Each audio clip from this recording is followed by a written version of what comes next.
Bəzi insanlarda olur, görürsən ki, deyirlər, məsələn, mən namaz qılmağa elə özümü hazır bilmirəm. Oruc da həmçinin, mən özümü oruc tutmağa hazır bilmirəm. Hətta bəziləri biraz bu məsələdə biraz da ifrata varır. Deyirlər ki, məsələn, filan kəs oruc tutur, məsələn, filan işlər görür. Mən istəmirəm o cür olsun. Mən tam hazır olandan sonra elə bir oruc tutaram ki, məsələn, hər bir şey qaydasında. Məsələn, onun kimi istəmirəm oruc tutum.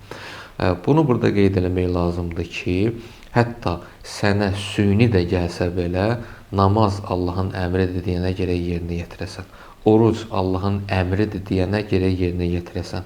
Baxmayaraq ki, sən özünü bu şeyə hazır bilmirsən, amma sənin yaradanın, sənin xaliqin səni bu işə vadar eləyir, əmr eləyir. Hətta süni də olsa belə, insan süni bəzi şeyləri yerinə yetirir, amma bir müddətdən sonra görürsən ki, o sünilik çevrilib təbii olur. Hətta süyniliyin özündə də bir keçid var da, süynilikdən təbiiliyə.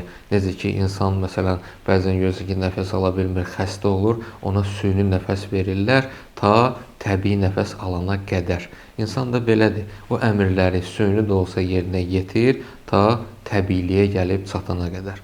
O halda mən hazır deyiləm, özümü oruc tutmağa hazır bilmirəm bəhanəsi bir növ Allahın əmrinə belə deyək, hörmətsizlik kimi sayılır.